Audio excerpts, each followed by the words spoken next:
ඔයාලට පුළුවන් පහළ ඩිස්ක්‍රිප්ෂන් එකේ දාන ලින්ක් එක ක්ලික් කරාම මෙන්න මේ වගේ සයිට් එකකට එනවා. මේක තමයි ශ්‍රී ලංකා විදේශ රැකියා ඒජන්සි පුද්ගලික සමාගම. මේකේ මූලික සුදුසුකම් කියලා එකක් තියෙනවා. ඒක පොඩ්ඩක් ඉස්සෙල්ලා කියවන්න. මේ මූලික සුදුසුකම් යටතේ තියෙනවා ශ්‍රී ලංකාවේ පුරවැසියෙකු විය යුතුය. වයස අවුරුදු 23ත් 50ත් අතර විය යුතුය. අයදුම්කරුවන් වර්ණනතාවෙන් හෝ වෙනත් ශාරීරික දුබලතාවයකින් තොර වෙන්න ඕන. සිරගත වෙන්න හෝ බරපතල දඬුවමකට ලක් නොවී සිටිය යුතුයි. අයදුම්කරුවන් සඳහා ඕනෑම රටක පිටුවහල් කිරීමේ පිටත්වීමේ නියෝගය නොතිබිය යුතුයි. අයදුම්කරුවන් ශ්‍රී ලංකාවෙන් පිටත්වීමේ තහනමකට ලක්වී නොසිටිය යුතුයි. ඒ වගේම උසාවි නියෝගයක් ලබාගෙන නැති කට්ටිය වෙන්න ඕන. ඉතින් ඒ ටික ඔක්කොම ඔයාලට පුරවන්න නම් මේ ඉහත සඳහන් සියලුම කරුණු නිවැරදි බව තහවුරු කිරීමේ කියලා ඉස්සරහා පොඩි කොටුවක් තියෙනවා. ඒක කියවලා ටික් කරාන් පස්සේ පුළුවන් ඔයාලට ඊළඟ පියවරට යන්න. ඉතින් අන්න එහෙම ගියාට පස්සේ ඔයාලට පුළුවන් මෙතන enter your detail කියන කොටුවේ national identity card number එක ඇතුල් කරලා ඊට පස්සේ ඔයාලගේ ෆෝන් නම්බර එක ඇතුල් කරන්න ඕනේ. ඊට පස්සේ ෆෝන් නම්බර එක ඇතුල් කරලා get OTP කියන තැන ක්ලික් කරන්න. පස්සේ වගේ ෆෝන් නම්බර එකට OTP එකක් මේ කාටවත් දෙන්න එපා. ඒ OTP එක මෙන්න මේ නම්බර එක මෙන්න මේ කොටුවේට ඇතුළත් කරන්න. ඒක ඇතුල් කළා ඊට පස්සේ තියෙනවා පල්ලින් verify OTP කියලා බටන් එකක්. ඒක ක්ලික් කරාම ඊට පස්සේ එනවා ඇප්ලිකේෂන් එක. ඉතින් මෙන්න මේ ඇප්ලිකේෂන් එක පරිස්සමින් පුරව ගන්න වරද්දන්න නැතුව මේකේ පර්සනල් ඉන්ෆර්මේෂන් යටතේ ෆුල් නේම් තියෙනවා. ඔයාලගේ පාස්පෝර්ට් එකේ තියෙන විදිහටම වාසගමක් එක්ක තියෙන විදිහටම මෙතන ෆුල් නේම් එක මේ විදිහට පුරව ගන්න.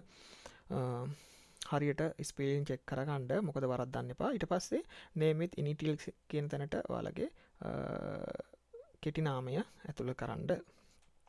ඊට පස්සේ මෙන්න මේ age කියන තැනට ඉස්සරහින් තියෙනවා date of birth කියලා තැනක්. එතන කැලෙන්ඩර් එකක් තියෙනවා. මේ කැලෙන්ඩරේ ඉස්සරහා ක්ලික් කරාට පස්සේ ඔයාලට පුළුවන් ඔයාලගේ බර්ත්ඩේ එක තෝරලා දෙන්න. මේ විදිහට උඩින් ක්ලික් කරාට පස්සේ ඔයාලට පුළුවන් උඩට ගිහිල්ලා ඉවරලා ඔයාලගේ උපන් අවුරුද්ද ඉස්සෙල්ලා තෝරගන්න.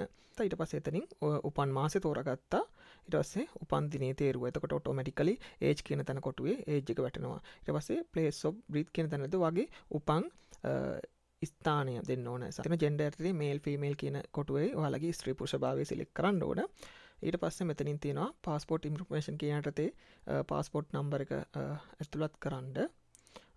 ඊට පස්සේ passport number එක ඇතුළත් කරලා පාස්පෝර්ට් එක ඉෂුව කරපු ඩේට් එක මේ විදිහට තෝරලා දෙන්න. ඉෂුව කරපු අවුරුද්ද මුලින්ම තෝරලා ඊට පස්සේ ඉෂුව කරපු මාසය ඊට පස්සේ ඉෂුව කරපු දවස දුන්නට පස්සේ ඔයාලගේ ගෙදර ඇඩ්‍රස් එක දෙන්න ඕන.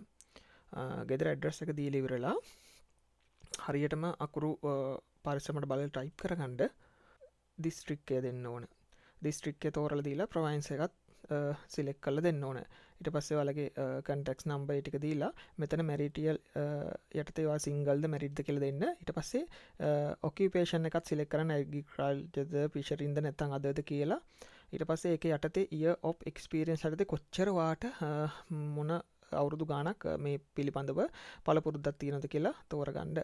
ලැන්ග්වේජ් එක යටතේ පුළුවන් ඊට පස්සේ පුළුවන් එතනින් ඔයාට අවශ්‍ය භාෂා මාධ්‍ය මොනවද ඔයාට පුළුවන් කියලා තෝරලා දෙන්න. දැන් ඉංග්‍රීසි නම් ඉංග්‍රීසි, කොරියන් නම් කොරියන් තෝරලා දෙන්න පුළුවන්. ඊට පස්සේ ඔයාලගේ මෙතන weight and height යටතේ පුළුවන් ඔයාලගේ බර කිලෝග්‍රෑම් වලින් දෙනවා, උස සෙන්ටිමීටර් වලින් දෙන්න.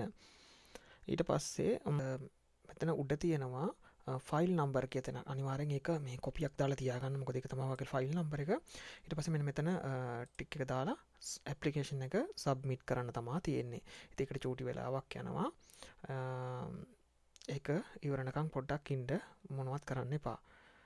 ඒක ඉවරුණ ගමන් ඔයාලගේ ආයි හෝම් පේජ් එකට යනවා. ඒ හෝම් පේජ් එක පේනකම්ම මේ ඇප්ලිකේෂන් එක ක්ලෝස් කරන්න එපා. ඔහම සබ්මිට් කියන තැනින්ම ඉන්න. මොකද ඒකට චූටි වෙලාවක් ගත වෙනවා. ඉතින් අන්න එහෙම ඉවරුණ ගමන් මෙන්න මේ වගේ ආයි හෝම් පේජ් එකට යනවා. කියන්නේ ඔයාලගේ ඇප්ලිකේෂන් එක රෙජිස්ටර් එන. ඉතින් පොඩ්ඩක් ඔයාලට දැන් වේටින් එකේ ඉන්න තියෙන්නේ.